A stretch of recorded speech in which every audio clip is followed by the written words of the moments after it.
In a world of ancient wisdom and profound spirituality, one sacred text has captivated hearts and minds for centuries.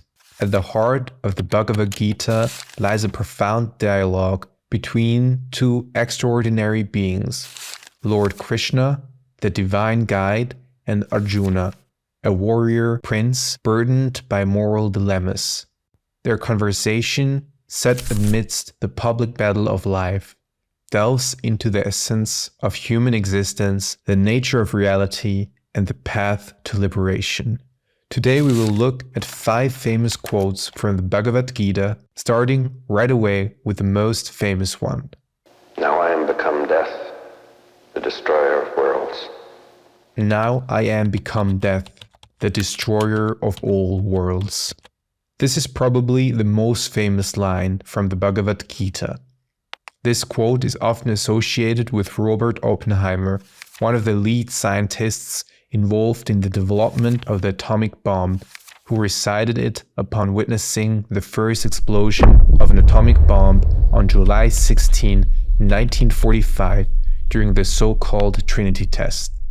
In the context of the Bhagavad Gita, this line is spoken by Lord Krishna, who is considered an incarnation of the divine. He reveals his true cosmic form to Arjuna, the warrior prince, during a pivotal moment in the epic dialogue between the two.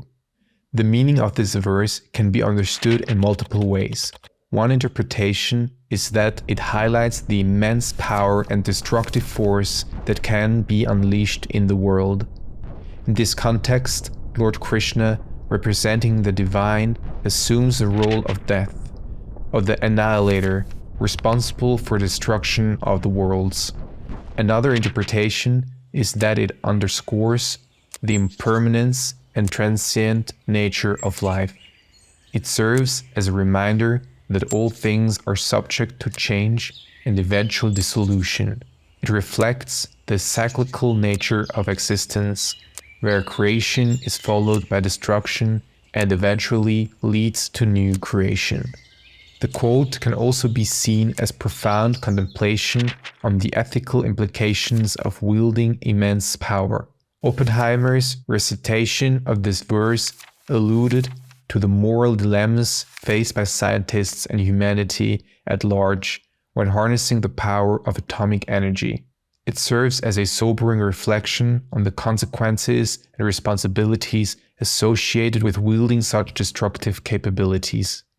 Overall, this verse encapsulates deep philosophical and existential themes within Hinduism, highlighting the dual nature of creation and destruction, as well as the profound impact and ethical considerations that arise when power is harnessed. One who sees inaction in action and action in inaction is intelligent among men. This verse is also part of Lord Krishna's teachings to Arjuna. It is about the nature of selfless action and the path of knowledge. It reflects a deep understanding of the interplay between action and inaction, both in the external world and within oneself. The verse suggests that a person of wisdom and insight recognizes that true action is not merely confined to external physical activities. It implies that one can engage in apparent inaction while remaining active within. This could refer to actions performed with a calm mind, detached from personal desires or expectations. In other words, it emphasizes the importance of the inner state of being while engaging in external actions. Similarly, the verse suggests that one can be actively involved even in a state of apparent inaction. This implies that internal contemplation, self-reflection, and stillness of the mind can be profound actions in themselves. It emphasizes that inaction, when accompanied by conscious awareness and purposeful intent, can hold great transformative power. This quote might remind you of my video about the Taoist concept of Wu Wei or non-action. You can find the link to this video in the video description. In summary, this quote emphasizes the importance of perceiving the profound connection between action and inaction.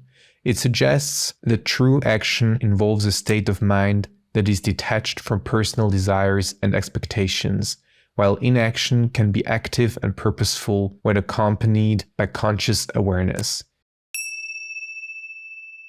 You have a right to perform your prescribed duties, but you are not entitled to the fruits of your actions. This verse conveys an essential teaching of the Bhagavad Gita, focusing on the concept of selfless action and the importance of detachment from the outcome of our actions. It offers guidance on how individuals should approach their responsibilities and duties in life. It acknowledges that each person has a duty or obligations to fulfill in their given roles, whether as a professional, family member, citizen, or other position they hold. However, one should not be attached to the desired results or outcomes of their actions. It suggests that while individuals have the freedom and responsibility to engage in their duties, they should not be motivated solely by the desire for personal gain or rewards. Instead, they should focus on performing their duties with sincerity, dedication, and selflessness without expecting specific outcomes or rewards in return.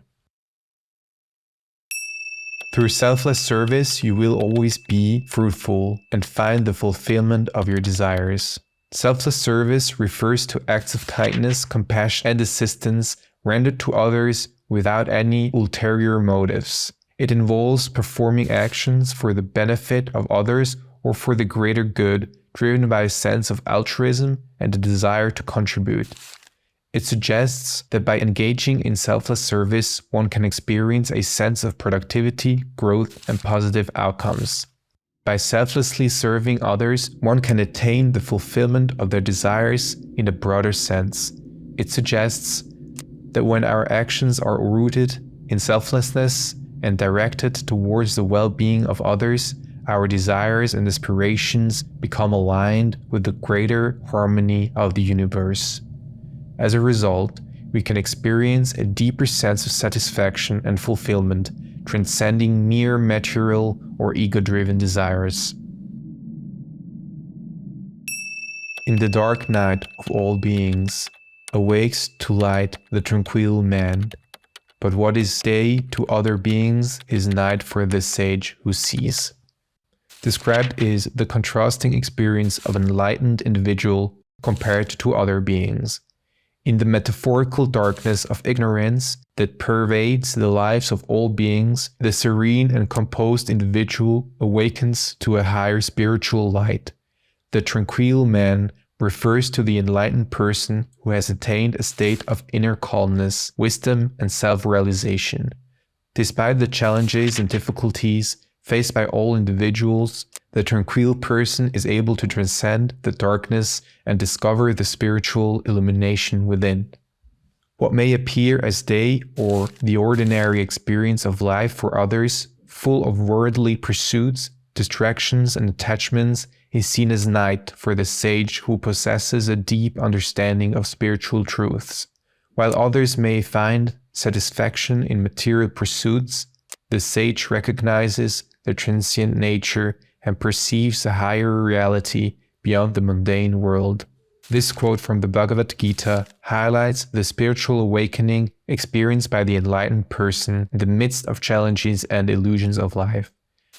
If you like this video and would like me to make another video where I explain the meaning of further quotes, please let me know in the comments.